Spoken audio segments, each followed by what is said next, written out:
আল্লাহুল আযীম ওয়া সাদাকা রাসূলুহুন নাবিয়্যুল কারীম ওয়া নাহনু আলা যালিকা মিনাশ শাহিদিন আশ-শাকিরিন।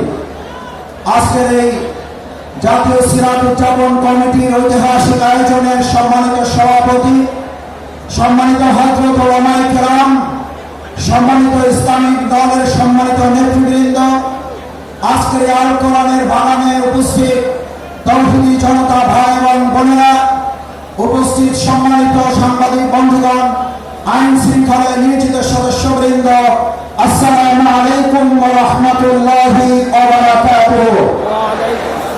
সম্মানিত তৌহিদি জনতা, আজকের এই সিরাতুন নবী সাল্লাল্লাহু আলাইহি ওয়াসাল্লাম উদযাপন কমিটির মঞ্চের দিকে তাকালে আমাদের প্রথম হৃদয়টা হাহাকার করে ওঠে। যার জন্য আমরা তার জন্য আল্লাহ তাআলার কাছে দোয়া করি, আল্লাহ তাআলার দরবারে জান্নাতুল ফেরদাউস কামনা করি।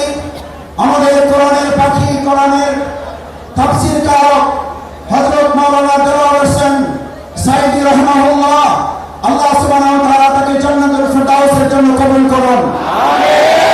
একই সাথে আজকের এই ঐতিহাসিক সিরাত মাহফিল থেকে আমরা বর্তমান অন্তর্বর্তীকালীন সরকারের কাছে প্রথমে আহ্বান জানাতে চাই, এই সিরাত মাহফিলের ধারা যার মাধ্যমে তৈরি হয়েছে, আর এই সিরাতের মাধ্যমে অন্যায় দুঃশাসনের কবর রচনা করার জন্য যে ঐতিহাসিক রাস্তা তৈরি হয়েছিল, সেই রাস্তা বন্ধ করার জন্য ফ্যাসিস্ট খুনি হাসিনা সরকারের তৎকালীন প্রশাসনের যারা জড়িত, হাসপাতালে নিয়ে এসে চিকিৎসা অবহেলা করার সাথে যারা জড়িত, অবিলম্বে তাদের গ্রেপ্তার করে আইনের আওতায় নিয়ে এসে ফাঁসি কার্যকর।